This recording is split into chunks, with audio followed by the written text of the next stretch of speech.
What's good, everyone? Welcome to another episode of Bravo and Blaze. Today's guest made his mark on Summer House Season 9 as the mysterious newbie known for his sexcapades. And of course, his unexpected role in the now infamous Toegate. He may not be returning to the Hamptons next season, but he's here with us today. Please welcome Imrul Hassan. Hi, Imrul. Hey Jenny, thanks for having me. And obviously, I have a reputation that precedes me. It's okay. It's like I think I was telling one of the guys, is worst things to be good at, or at least people think you're good at. Uh, I mean, I had no issue with it. Like, we'll talk about it some more. Before we even get into that, I want to go back. What was life for Imrul Hassan like before Summer House? What did a normal summer look like before cameras, housemates, and Bravo? yeah, there's a caricature of who I am on on the Bravo website. Full-time party boy, whatever it is. And that's not wrong. Where I was spending a lot of the summers partying.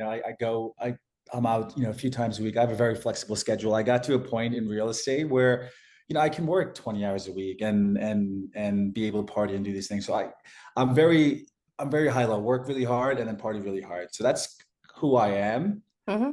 at my core, I think. Hmm. Also, like I said, I love balance. So it's like, yeah, I'll do I'll do these, party weekends, and then I'll also have like I'll go away to the woods and go camping for a weekend and get away from everything. It's kind of, go on a yoga retreat, go on, things like that. I haven't done one of those in a few years, but it's in my bag. Um, but yeah, that's kind of the short of it all. First time in the Hamptons really was this past summer. I wasn't really a Hamptons guy, you know. Oh. Yeah, I think mostly because no one invited me. So there's that. And I wasn't wealthy enough to have a place out there. And there's a lot of like the people I party with, they all go out to the Hamptons as it is, at least the last few years. So I'm like, I've already seen them here. I don't really go out there. So I've always I think prioritized traveling out of the country, Mm. working during the summer. It's sometimes busy season for us in real estate. And on some weekends I'd go upstate, go up to Hudson, which is beautiful. Oh. If you haven't been up to Hudson, go. I live in upstate. Oh, hell yeah. Yeah. I should look into I think this summer I'm gonna finally I've been meaning to, I've always had a dream of buying a lake house up there because it just I love kayaking and just being outdoors. Yeah. And I think this year is the year I do it. My father's always had a dream to buy a house, and he wanted that for his kids, and he's passed on. So, I kind of want to just put that there somewhere. I get something like a lake house up in Greenwood Lake, up in, up close to Hudson, Kopaki Lake. I don't know if you know those areas, but they're lovely. Yes. Well, first, I want to say I'm so sorry to hear about your father. My deepest condolences go out to you and your family. I was going to ask you, have you ever been to Saratoga Lake or Lake George? Lake George, I haven't. I've been to. I don't know if I've been to Saratoga Lake. I feel like you I've would been to love Saratoga. Saratoga. I've been to Saratoga for my Oh, buddy. okay. My buddy is in horse racing. Yes, Been I in was going horse to racing say. for the longest time. He's a sports writer for that. In horse racing for a long time, and then now he does this thing where you can sell shares of a horse essentially, and kind of get everyone involved in it, and not make this such an Oh elitist my God, no way. sports. Yeah, the way you buy fractions of a share, you can buy fractions of a racehorse. And I it's really didn't know a you cool could thing. do that. Wait, Yeah, I'm like, we need to talk about this offline. yeah, That's like a whole separate thing. yeah, yeah, Because yeah, I live near Saratoga, so when like track season is a huge yeah, thing, yeah. and I love going to the track, and I have an algorithm that I use There he to is. make my Right. bets. How good is his algorithm? How's Oh, it's good. The yeah, yeah. first time when I implemented it for a full day, I Oh, won like, I don't know, $1,000. love And it. I wasn't even placing big bets. So I was like, Yeah, cool. I thought you were doing a little homage to The Office.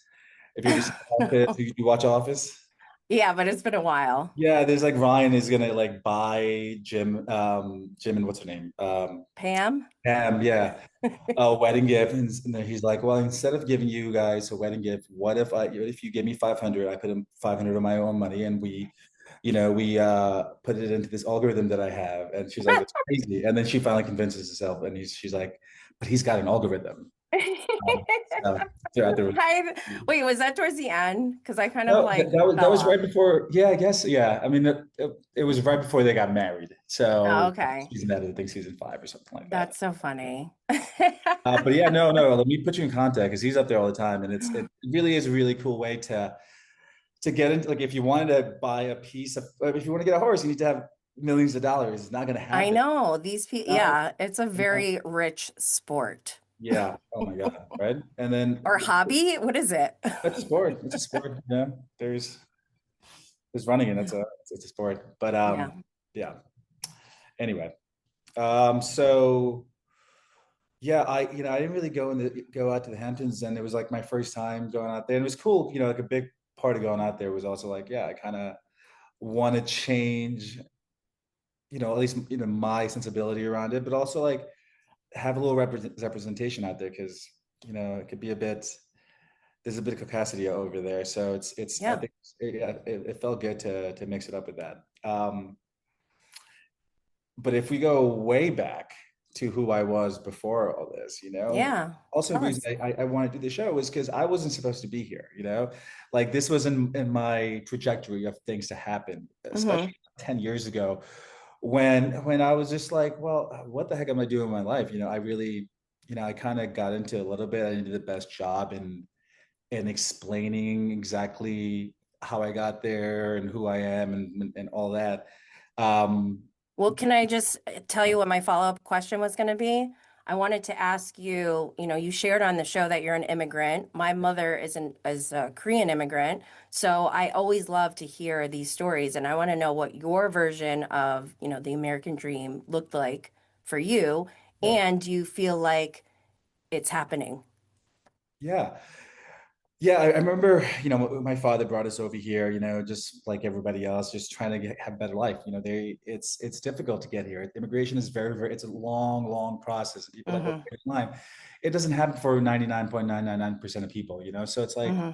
you have to do what you can. Hmm. And he took a risk and he got us over here. But via that, we got a tourist visa and overstayed and whatnot.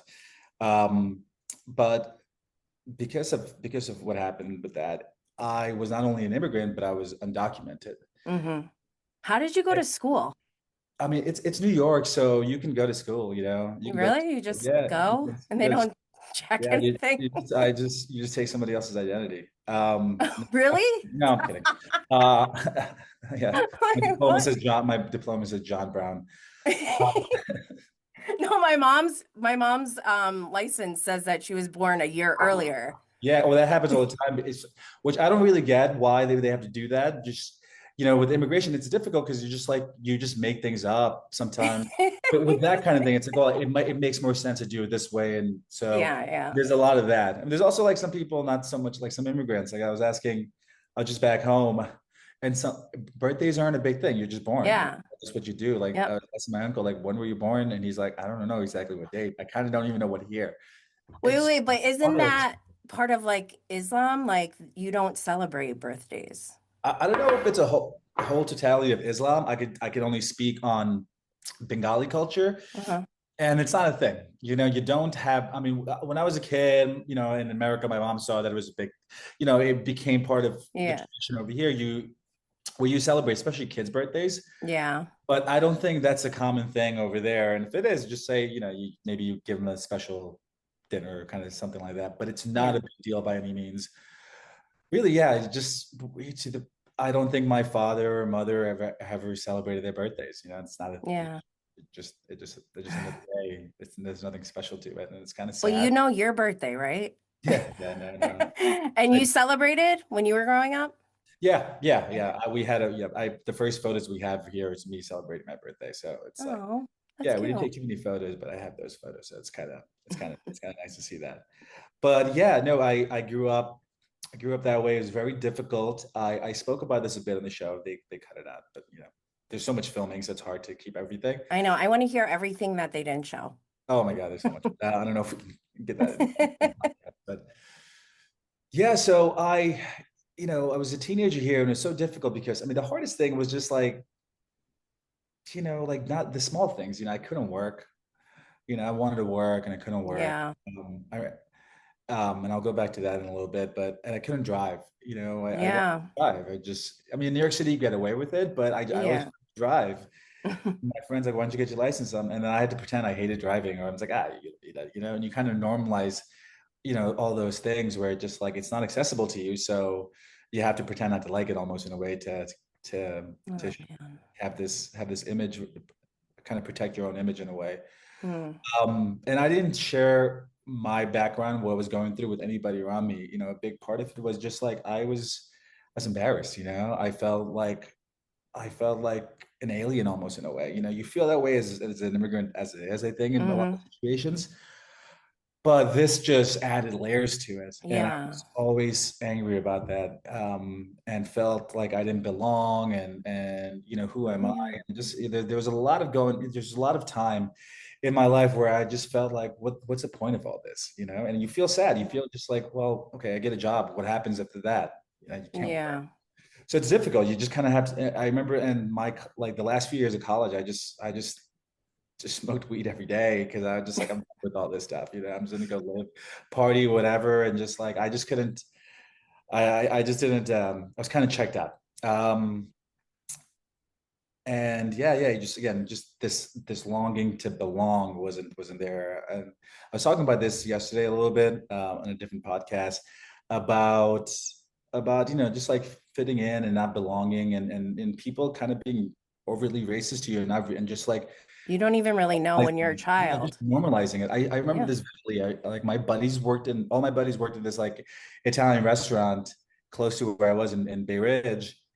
And I remember asking the manager who I knew a little bit one time, like, hey, give me a job. It's a restaurant, so that's where you can Yeah. work. Yeah.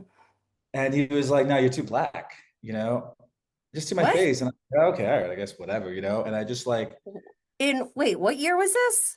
this wasn't that long ago. In This like Queens? years ago. No, in Brooklyn, in In Brooklyn. This is the Brooklyn? thing. There's so much. I deal with it in real estate a lot too.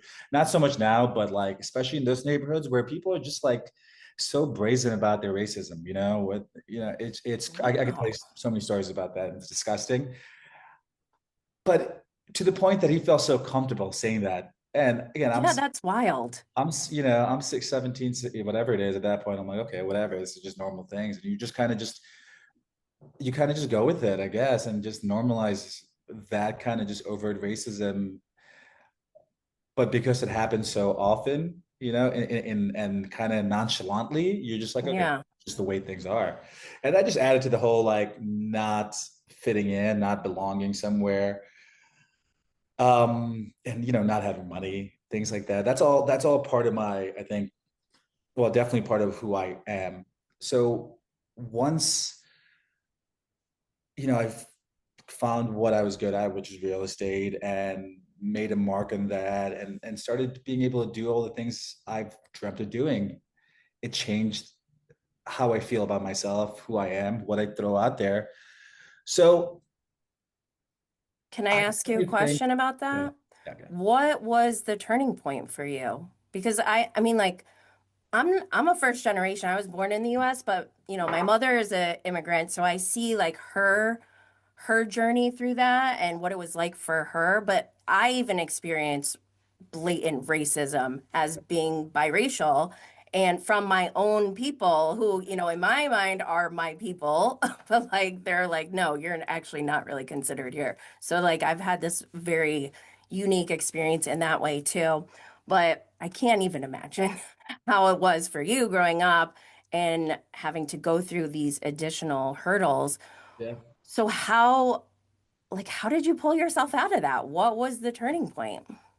Despite all these things, I've still, I think, walked around with a sense of levity, that I'm still privileged even through all this, right? Hmm. Because it could be worse, right? It could always be worse. Yeah. And I've just Yeah. kind of kept that. And this is a silly, superficial thing, but it's really important at the same time. I'm tall, I come from a tiny family. My mom's 4'11", my dad's 5'5", my brother's 5'6". if I didn't look exactly like my parents, people would ask questions.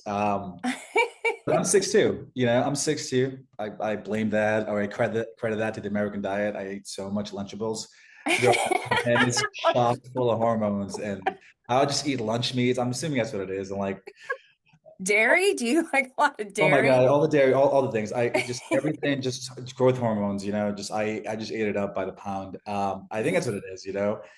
But I'm Well, tall, so there is a thing called like tall privilege, right? totally, it's a huge thing. I was able to fall in love and like, not my first girlfriend, who we got married.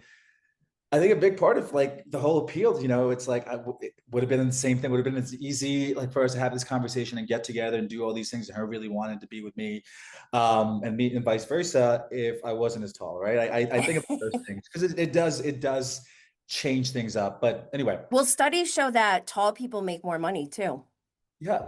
I mean, yes, exactly. and they get more women, I mean, and there's just like something about it yeah, psychologically.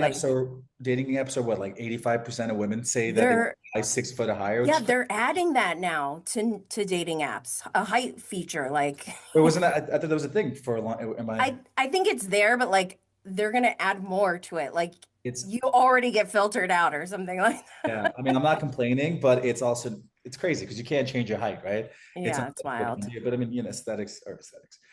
But I think that was like, I think there was a sense of like, it wasn't so bad, in a way. Hmm. My dad would always kind of preach that to me too. He was like, listen, you Yeah, can be in Bangladesh and not be able to have a chance of all this opportunity over here. And I yeah. didn't see that in the moment because all that at that moment it just felt like, well, and I use this analogy on the show again. This is what got cut, where I was telling the guys, I'm like, you know what it felt like when I was here, as my dad would say that.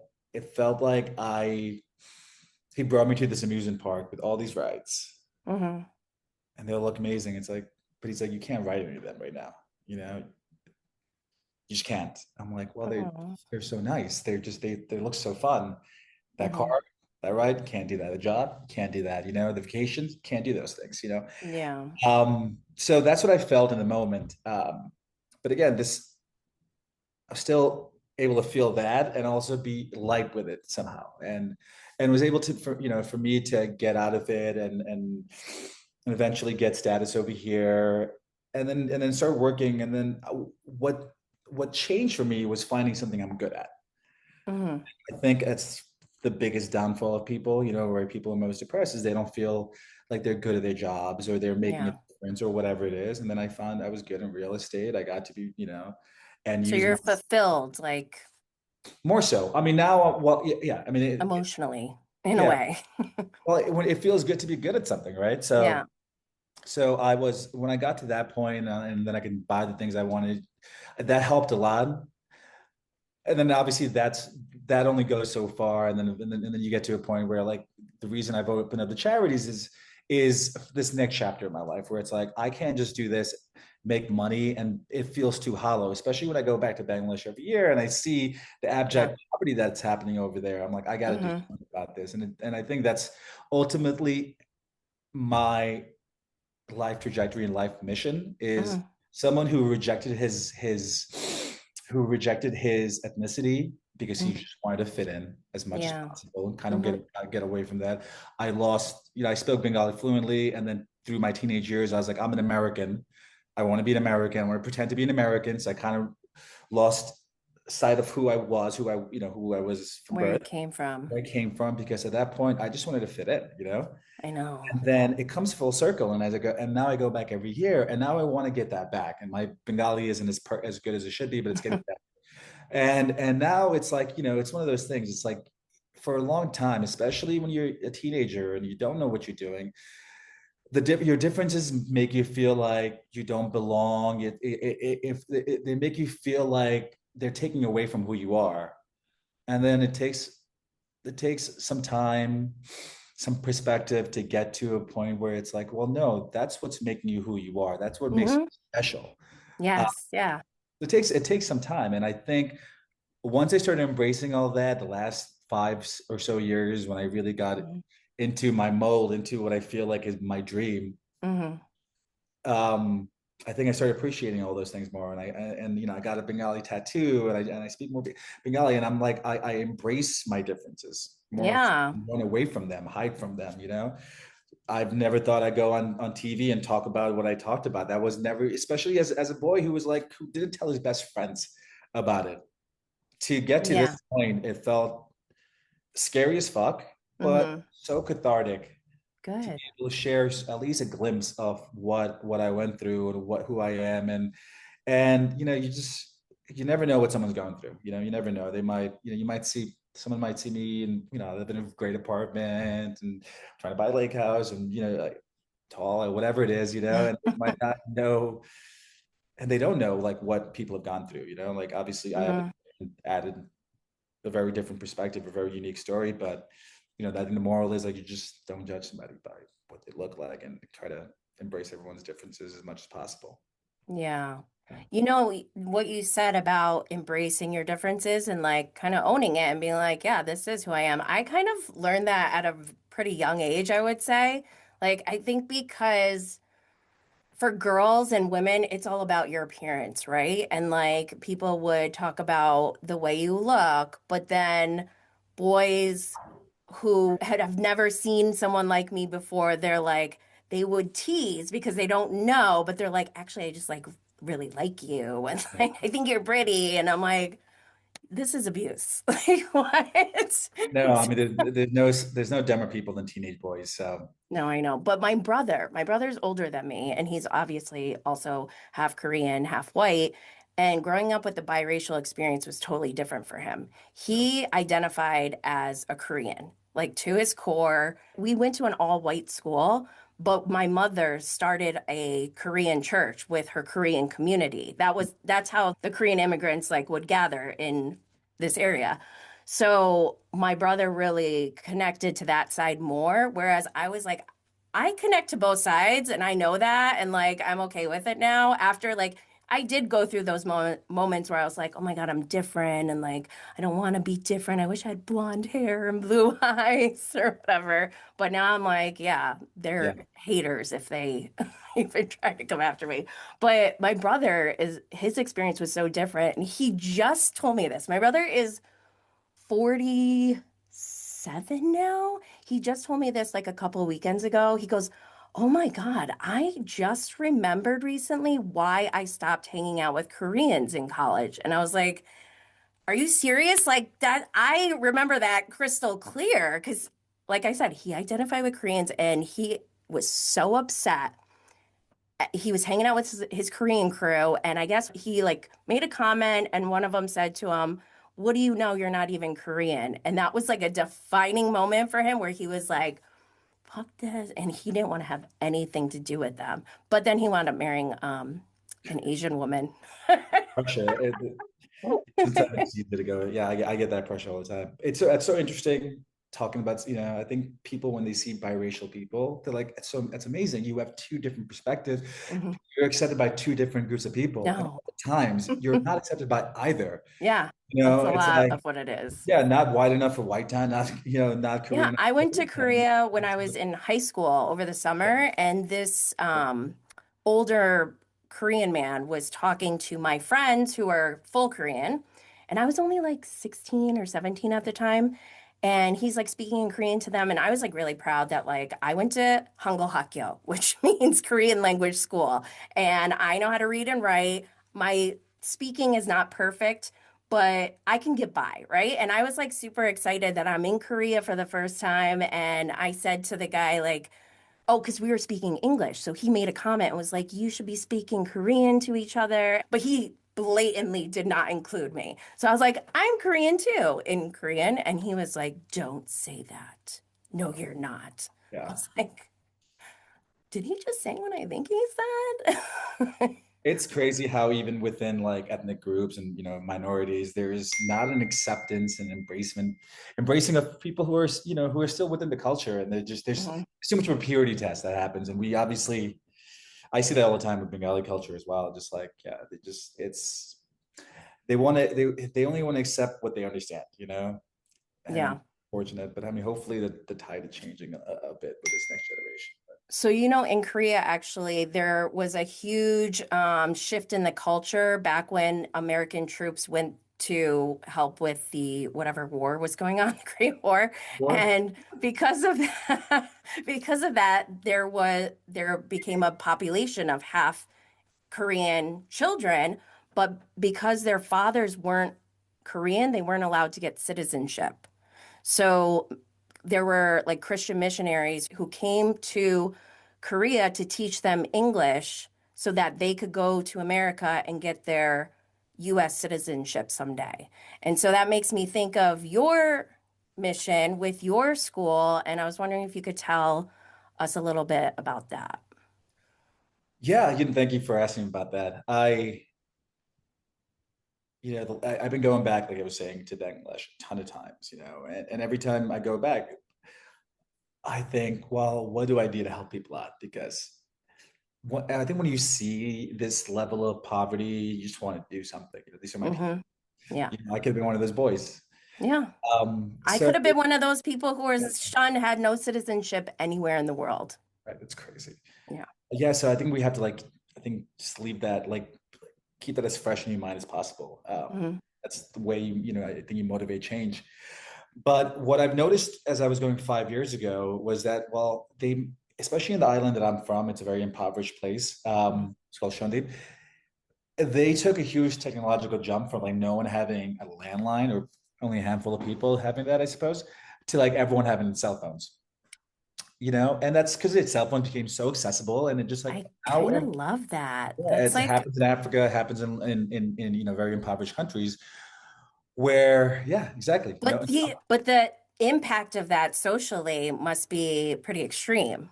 Yeah, I mean, yeah, there's a really good story about like one of the worst. It happens a lot, but manipulation and propaganda is also a big issue with that kind of stuff. It happened with the Rohingya Muslims in Yeah, Myanmar. Once everyone's connected, it's also easy to disseminate misinformation, right? yeah. We see that everywhere, but Hmm. especially amongst people who are not used to this kind of stuff. Yeah. To the point that like the Myanmar government and whoever, a lot of media outlets kept Targeting. targeting the Rohingya Muslims to the point that it started a genocide. Oh Uh, God. yeah, so that kind of stuff happens when you're super connected, when you're more connected than you were, and it's easier. Technology is dangerous if not used Yes. properly. 100%. But the positive part of that, genocide aside, is people are connected. Yeah. That wasn't the case before, but not, again, now they're connected in a way, in a very, it's still within their bubble about what they know. So it's like, yeah, you're gonna hear like news and videos and things in Bengali, or like I said, in Burmese, I guess. But because they're connected, I'm like, okay, well, now they can connect to the outside world.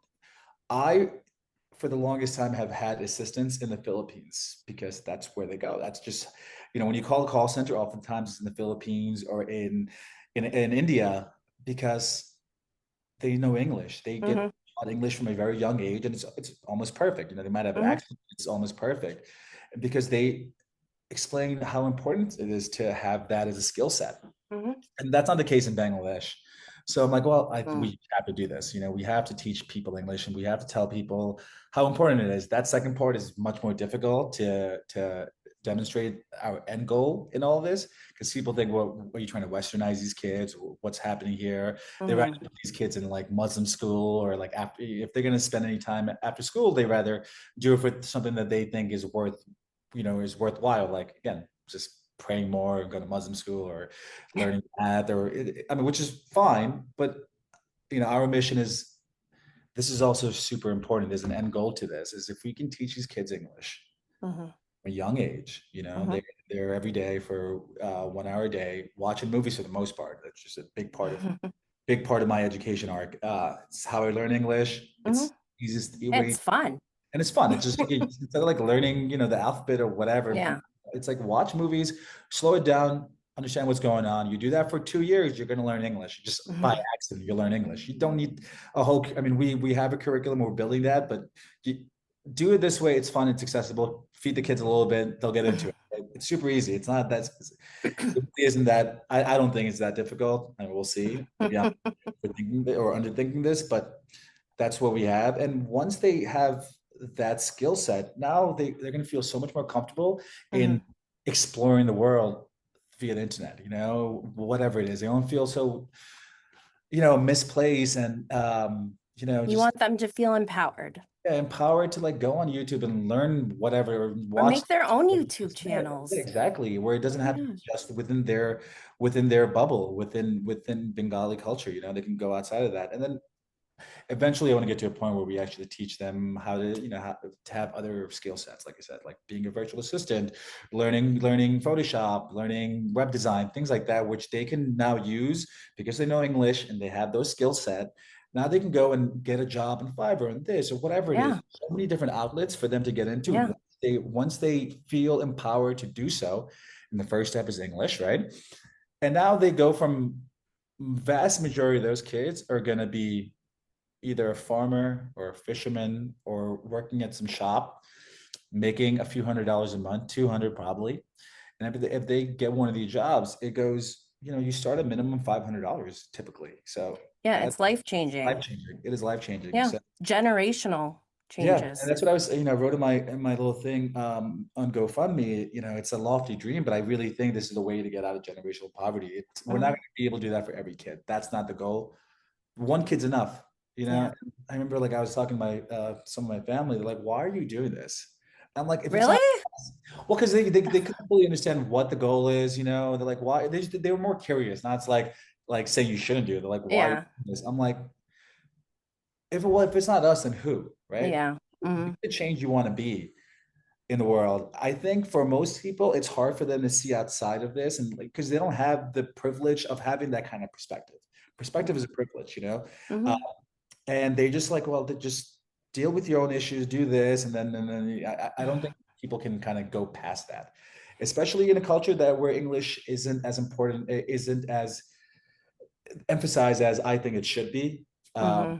So I think they were just trying to wrap their heads around it, but more so like they just I don't think the idea of charity is always something that people who live in poverty can understand, like which is very understandable, right? Yeah, So I was gonna say, like, sometimes I think some generations are stuck in survival mode.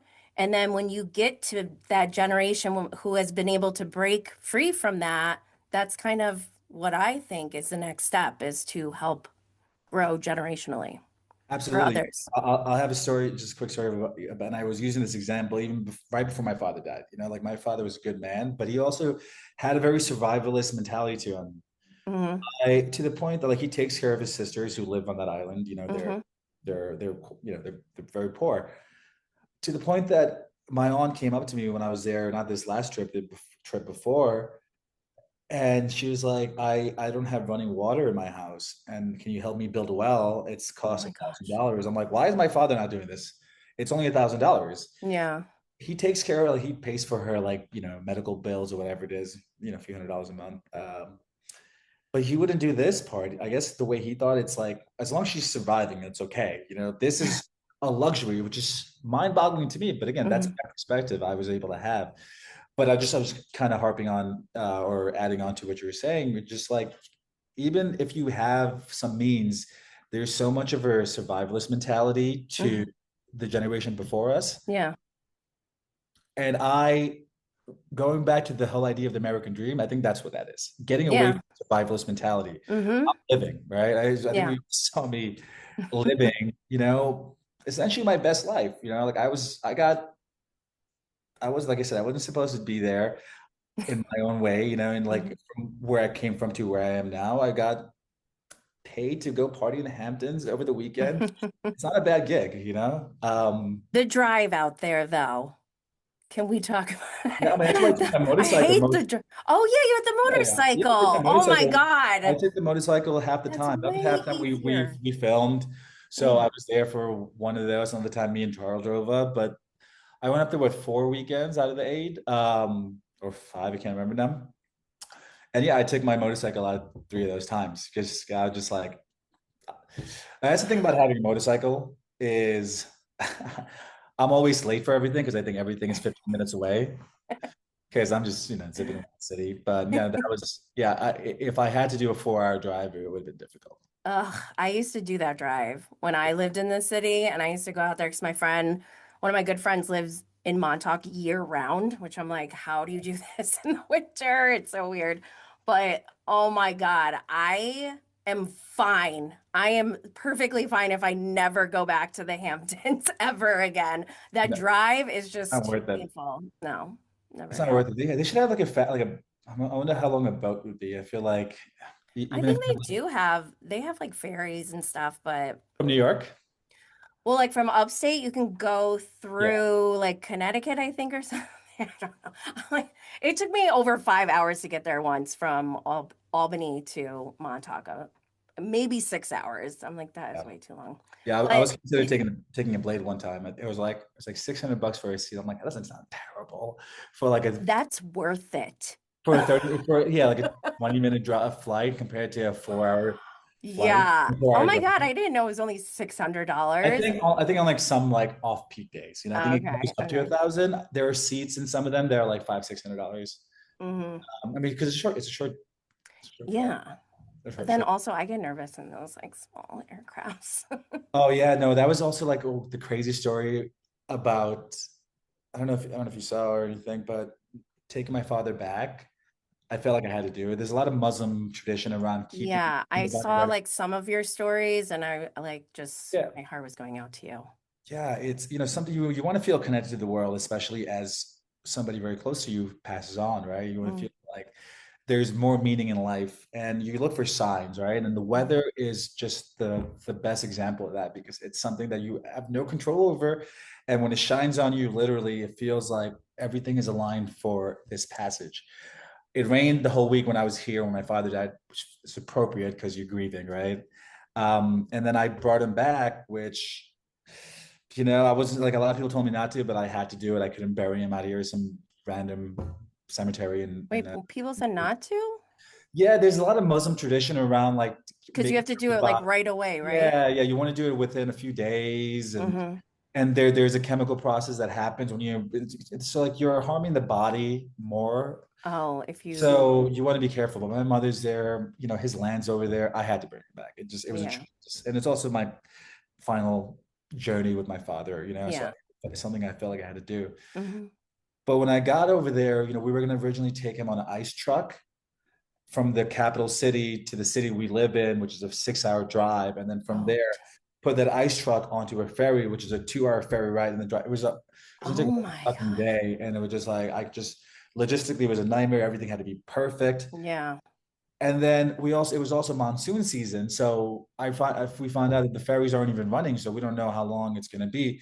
So we scrambled and found a helicopter. Someone told me it was an option. I'm like, I didn't even know they had helicopters in Bangladesh. I really didn't, and I wasn't sure. I'm like, do I trust this? I'm I like, don't know if I saw that story. yeah. Did you So I take a took, picture on the yeah, helicopter? yeah, I Oh my did. It's gosh. and the day I got there, the Sunday, everything cleared up. It was perfect. It had to be perfect. Got him on the Mm. helicopter. Got him on the island.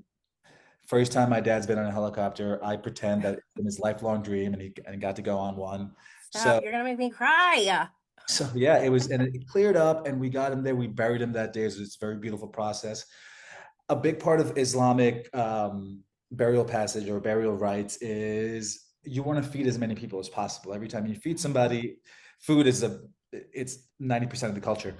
So when you feed somebody, they're going to say a prayer for you, and every prayer is like more, it helps you on your passage into Mhm. that life.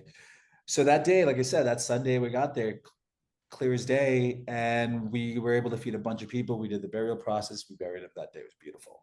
The next part of it is the big feast that happens. You sacrifice a cow and you feed as many people as possible. Mhm. And it was also monsoon season, like I said, so it was raining every day. My family's like, "When should we do it?" I'm like, "Just do it Saturday because we just got to pick a day." And it was selfishly, I also wanted to get off this island because it was just like it was a lot, and there's the internet was, I mean, the electricity kept going out because so I'm like, I got to get off this island. So I'm like, let's do it Saturday. I guarantee the rain's gonna stop. They're like, no, it's not. Saturday comes along, rain You made it stops. happen. Yeah, the rain stops. We were able to feed 1,500 people, and that not 1,500? yeah, it was a You huge did. operation. Got him all the prayers he needs. Oh, And that's that cute. night, big monsoon. So they're going to talk about this in that village for a very long time because he's already a pious man. He's like he's built like half the mosque. So they're going to be like, well, yeah, of course this happened for him. He was Oh, God is going to stop everything and make sure everything is where it needs to be I love because that. he's done so much for them. So that was beautiful to see and feel connected to that part. Yeah. That's really beautiful. Thank you for sharing that. Now I feel guilty for what I'm going to close with. Oh yeah. Because okay, I've been waiting for this moment all season because while everyone was locked in on your sexcapades, I couldn't stop thinking about your English school storyline. All the stuff you've been telling me today is everything I wanted to hear from the show. So I kept waiting for it to all connect somehow. I was like, well, maybe they're gonna have some like campaigns. We could like have t-shirts. I came up with campaign taglines for you. So I wanted to get your thoughts. One, dicks for dialects or fucking for fluency. I thought that was I love that. good. Or Fucking banging for Bangladesh, banging for no, those are great. right? Those are fucking great. I love those. Somebody else in my DMs suggested orgies for English, and I thought that was great too. So I want to give them a shout out. Those those are yeah. Let's make the shirts already. I I'm also doing like a little fashion brand too. Oh, you are? Yeah, because I go back to Bangladesh. Like a lot of the pants you see me wearing during the season, I made those. So You make I clothes? mean, not with my hands, with Oh, designs like and the designs. Okay. yeah, yeah. So I'm trying to launch this thing where it's like a woman. Yeah, a lot of men control the tailoring in Bangladesh, and I'm like, that's fuck that. I want to give this to women. So we're trying to do this thing where it's like it's all women run and women hired, and they make pants for me, and it's relatively cheap. We're going to pay them a good salary, Yay.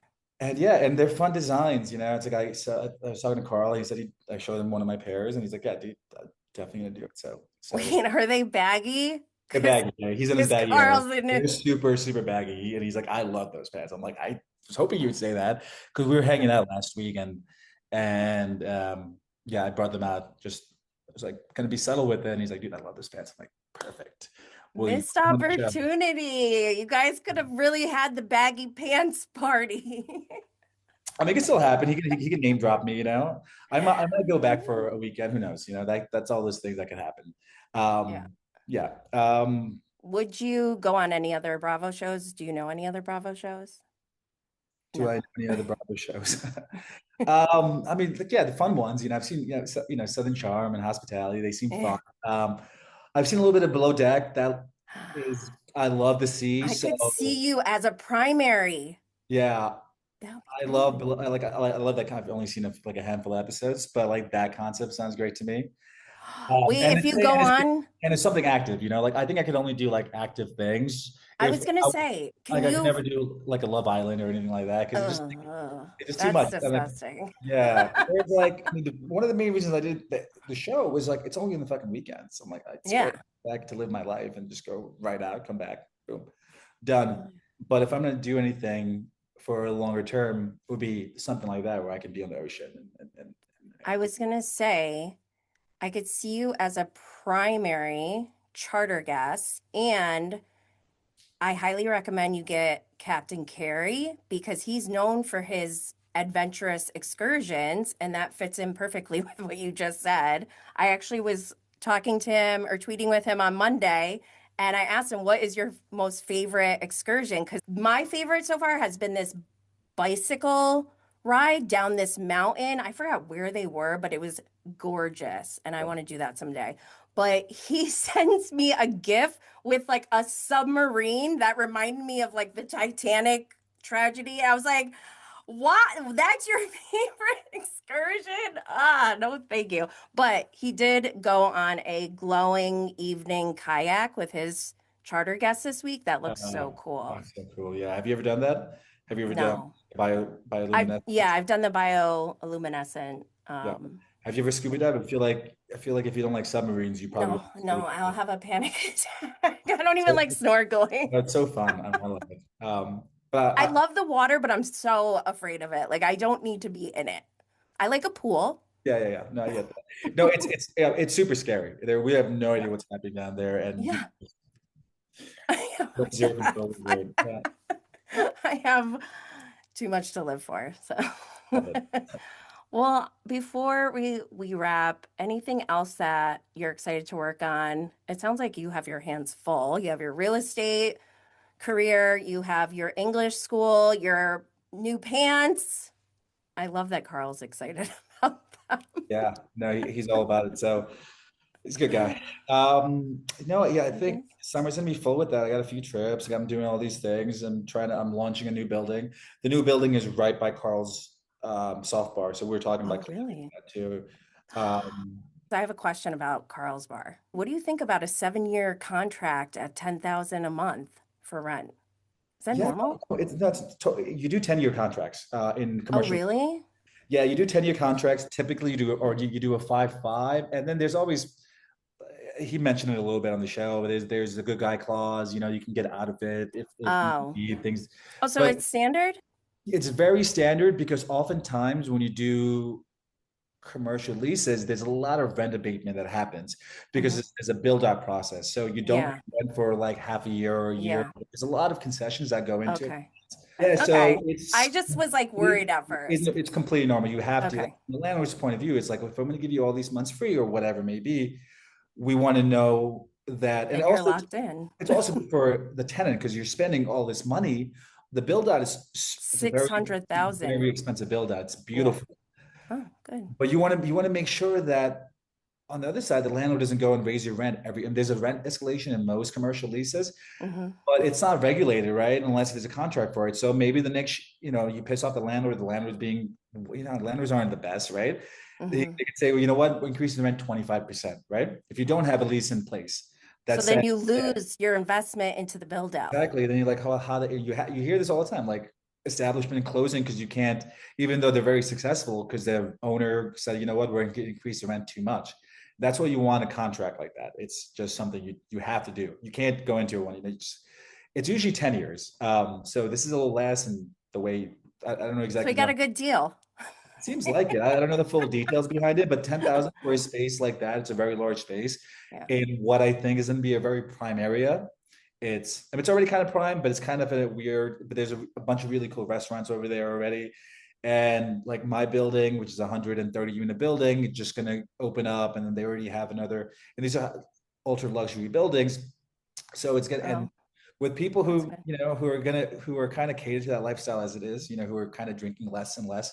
What I've noticed, there's a place close by that I go to called Kava Bar, and it's kind of the same kind of not the same thing, but it's a similar vibe, and it works really well over there. Hmm. Where people don't drink, it's like a Kava bar. I don't know if you know Kava is, but Like coffee?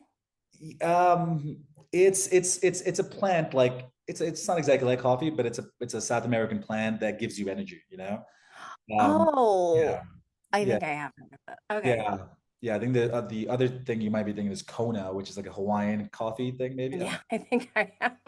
Yeah, Kona is like a Hawaiian coffee bean.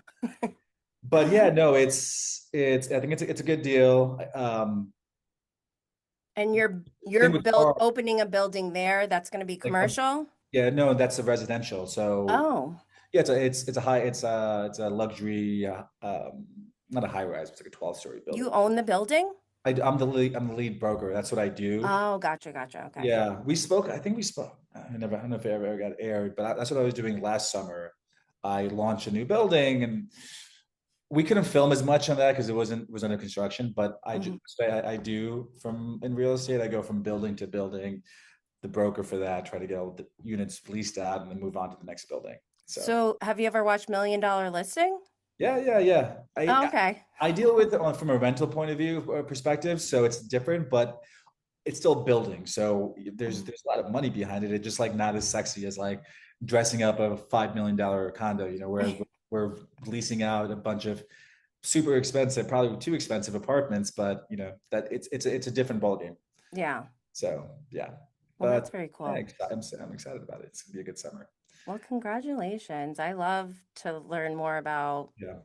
you and not what we saw on the show because I didn't feel like we got to know you on the show that much. So I appreciate you Great. coming Thanks here. for having me. I do want to clarify one thing, and this Yeah. is, I think, how we got into this podcast. Oh yeah, I didn't even ask you. Well, how come Yeah. you're not coming back? So I make so many typos when I write things. I just do every message about the school, the thing with my father. Every single time I post something, I don't. It's just my nature. I'm like, that's fine, and I send it out without proofreading it. Just maybe once would be okay. Or I make a Hey, mistake. time is money. We don't have time Yeah, to I guess like I got things to proofread. do. It happens every goddamn time. What did you write in there? You made a Yeah. mistake? Well, no. So I wrote it out. I'm like, well, let me have Chat GPT. Yes, Oh, yeah, chat. look it through. Like, be logical for a second. Don't be like this guy, just like, okay, it's fine. By the way, I'm one of those guys who I press the undo button on emails all the time. Really? Yeah, I've yeah. Like, never done that. you have like 15 seconds to undo something. Yeah. I do that. I'm like, why am Never I done catching that. it right now? It's a personality trait I don't really want to get into right now, but I don't like that feature because it gives me a little anxiety. I'm like, well, now I don't know if I should have sent it. well, Uber Eats does the same thing too. I don't know if you know. It's like it gives you 15 seconds before you're like, you sure you want to be this much of a pig? I'm like, You want to stop be asking me lazy, this. You're not my really? therapist. I know. Okay. It gives you, it's like, are you sure you want to eat this much? Like, oh, fine, Jesus. Look away. But yeah, I put it on Chat GPT, and they like put some commas and, or like corrected a few errors. But what they did is I changed. I put in, I'm not coming back on the show. Okay, that's what I wanted to leave it up in the air because I didn't think it was a great fit. They didn't want me back. I didn't want to go back. We had this conversation about this. I even, like, after the reunion, I told people, like, I'm done with this. Like, I'm not gonna go back. I told some of the producers. Yeah, I think they were like, it wasn't the right fit. Who the fuck knows? Exactly. right. I wanted to leave it up to just, like, hey, I'm not going back. You figure out what that means. Then they corrected to, I've chosen not to come back. And I didn't catch that. I'm like, why would they do that? Why did ChatGPT ChatGPT is it sneaky. did not with that? I'm like, okay, now just look. I mean, it is with it. Because I mean, what's gonna happen is people are gonna be like, they didn't want him. Like, they cut him out of the scenes. He wasn't coming back. And that's Well, what that that was joke kind of about. what we noticed from Yeah, our that's end. that joke about, like, shocking. Where I think I wrote that. Like, yeah, I don't think anyone's surprised by that, or surprise, surprise. I forget exactly how I wrote that. So I wanted to leave it up to interpretation because it kind of was, in my opinion, it was mutual. It was the best fit for both parties. Um, but it came off the way it came off. So it's fine. It is what it is. But I did want to clear that up. So are you saying there's a But chance So you could come back okay. So someday? the reason, okay, that's clear. The reason I didn't want to go back was because I felt like I wasn't my best self. And I was asking a friend of mine recently, and she's like, "Are you going to go back if they ask you?" I'm like, "I probably not, but maybe." She's like, "What are you doing? You around be in the situations where you feel like you can be your best self." Yeah. There was oftentimes in the summer I felt like I wasn't my best self, and that there's a lot of things that go into it. So, and then obviously on top of the fact that they cut me out of that last one of the last weekends where I was talking about my school and where I kind of, I went Yeah. to a bunch of things I felt like was giving me more a whole rounded person, instead of just like this one, okay, this caricature, this guy is a sex fiend. And Yeah, that's that's how they and by the edited way, you. I've never talked about it. It was always people asking me about it. So I'm like, okay, I'll tell you. I'm not going around bragging about it, any of this stuff. It just happened. But yeah, I think that's the main reason I didn't want to go back. It just like, yeah, yeah, be in a situation where you feel like you can be your best self. And if you don't feel like, then why push it? Yeah.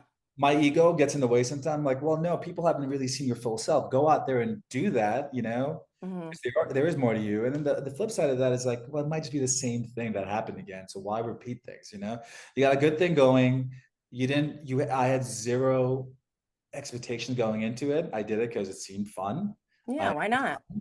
and that's it. Good time. Yeah, I wasn't supposed to be there. I got paid, and it was fun. And I really did have a fun, really good summer.